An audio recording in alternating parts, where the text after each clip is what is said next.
When we last left off, we'd added these sweet little goblins to the world. The first new species since the humans we started with. Look at these little fellas wandering around. Aren't they cute? Of course not. They're subhuman monsters. I mean, just look at them. They're hideous. But it's going to be pretty hard to justify a campaign of holy purification if they've done nothing wrong. So, if we can just show that they're inherently evil, we can convince ourselves that they're our mortal enemies, and justify any behavior we want towards them. And that's what we want to do, I guess. I don't know, you can play the game however you want. I'm just saying it might be fun to stage false flag events and pit factions against each other just to see what happens. Anyways, expanding on the lesson I learned about doing things right the first time, our AI system built on the prototype needs a serious rework to achieve the complexity I've envisioned. And while working on that, I realized the goblins aren't ready for a cinematic raid experience anyways.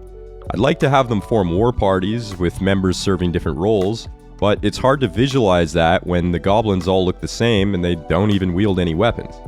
We can't tell them apart. How are we going to create propaganda about their leaders? So let's start there. I expanded the functionality of my sprite generator blender add-on to support weapons, and then generated sprite sheets for the sword and club. This is a bit more menacing than their dainty goblin hands, but we also wouldn't expect goblins to have access to the same weapons humans do. They are low IQ backwoods savages after all. So I created a new weapon the goblins are more likely to spawn with, which I call the hacker. Something a little more crude befitting a knife-eared mouth breather like a goblin. And then I generated the sprite sheets for that as well.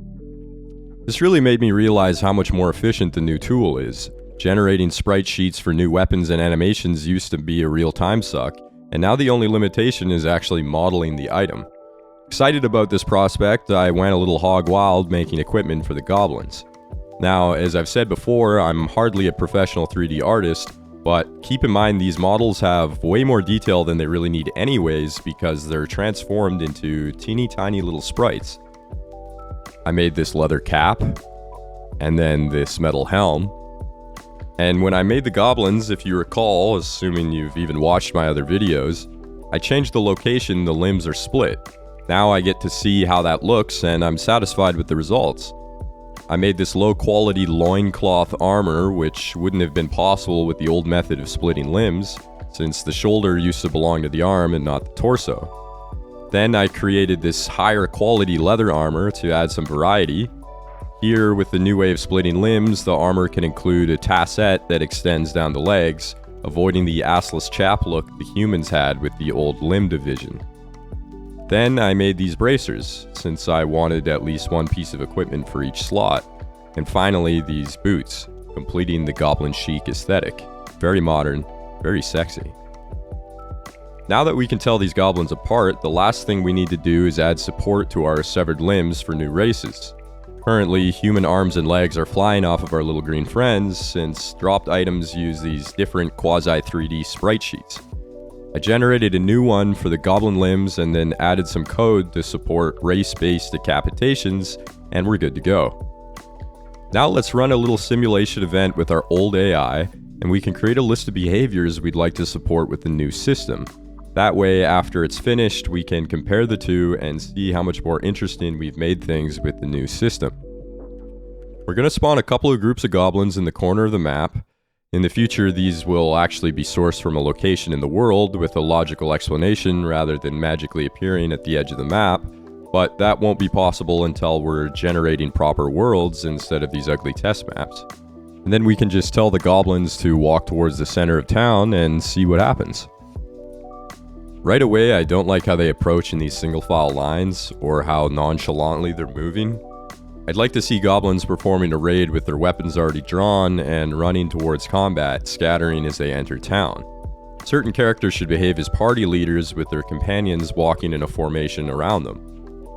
Combat is also too simple. All they do is walk towards the target and attack, sometimes changing their focus if another enemy is closer. I'd like to see them take swings in 2 or 3 hit combos and then circle around while their stamina restores. They also need to be given the ability to block, which the player has but hasn't been given to the AI yet. They also bunch up into clusters, one enemy is occupied by 5 or so characters already, it would make sense to change their focus to someone else. Another issue is that the rest of the town that hasn't encountered the enemies is completely unaware of what's happening. Similarly, the goblins that haven't seen an enemy yet are not engaged in combat. The AI should be able to alert nearby allies or the entire town to a threat, perhaps by triggering an alarm like a bell tower. And we have these characters sinking into the ground when both legs are missing. This was a temporary measure to prevent legless characters from hovering above the ground, but I'd like to replace this with a prone state that has them crawling around instead. We also see characters fighting until the bitter end. I'd like to have severely injured characters retreat to heal or panic when they lose a limb and start screaming and running away. Since we haven't given the AI the ability to block or use ranged weapons, there's no strategy at all. Unarmed characters should probably be avoiding combat unless absolutely necessary. This was implemented to an extent already, but it doesn't behave very logically, and so it's turned off right now.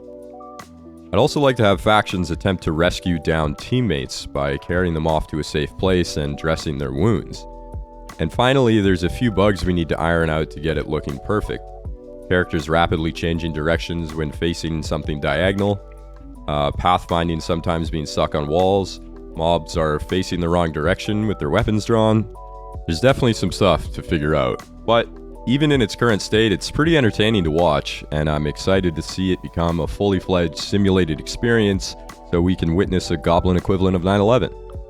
They should also probably do something about these massive piles of gore that end up all over town after the fighting is over. Lots to do. The work never ends.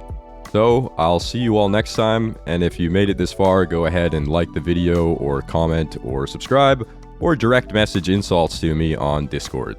Thanks everybody.